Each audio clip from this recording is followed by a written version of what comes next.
If you have to remember only one thing about blockchain is that it's all about getting rid of the switchboards. Now, remember those phones? Some of you might be too young to actually remember them, but you must have seen them in the museums. They work this way. You had the phone, you had the switchboard, and then you had the other phone. Technology around those switchboards have become a little bit better, but basically it's the same as this. Long distance. That in a few seconds can select from countless routes the one that best can take this speech to faraway places. Long distance represent more than the activities of switching and routing. They refer, first of all, to the routes themselves.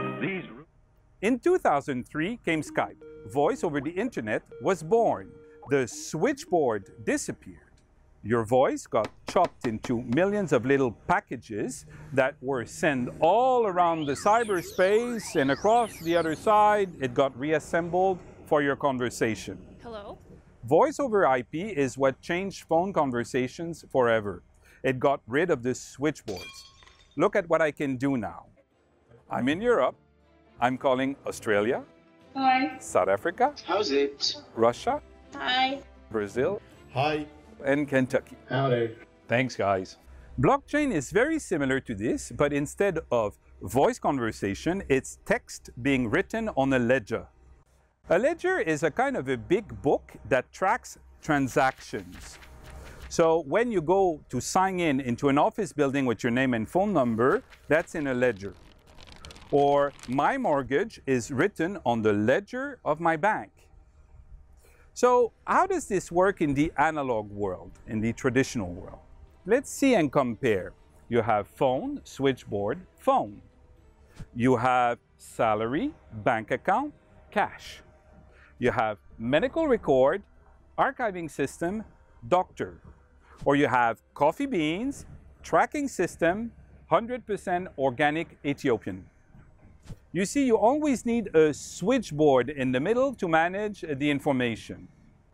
This model is prone to fraud and risks because people can get their sneaky hands onto the switchboard and change the information on the ledger.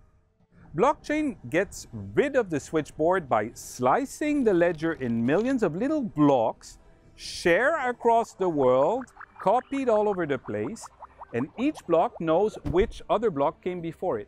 So when a new transaction is done on the ledger, that block will be checked by the public ledger distributed all around the world. And once you have multiple validation that it's right, it gets approved.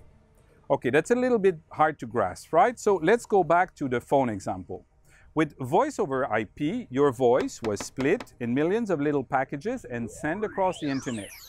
You cannot hack or change that voice because you'll never be able to catch all those little packages. It's completely distributed.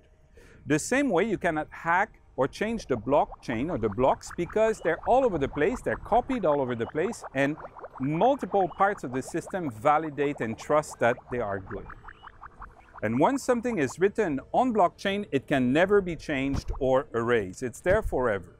So in a blockchain model, you would have money belongs to the employer, money belongs to the employee. There's no bank. Or I take my own medical record and I make it visible to my doctor. I see who gets to see it. Coffee beans are at the plantation in Ethiopia. Coffee beans are in transit in Djibouti, then at a roasting company in Italy, and then they are in a supermarket. I can prove the chain of transport all the way back to this organic farm. I can see in blockchain the transaction of all those steps. By having an open ledger distributed in millions of copies, encrypted and verified by the network itself, it makes all the switchboards completely irrelevant. But most importantly, it can change the way things work. Look at what I can do. I'm still in Europe, and on my phone, I have Bitcoin money. It's real money. Via blockchain, I will send the equivalent of $1 to my friends as a thank you note. Australia? Yep, I got it. South Africa? Yay, I got it. Russia? Got it. Brazil? Okay, got it. Kentucky? Oh, I got it. No banks, no currency exchange, no switchboards. Just a ledger that says that my money, a bit of it now belongs to those people directly. It's super safe because everybody's got a copy of that public transaction and they can all verify the blocks are all valid.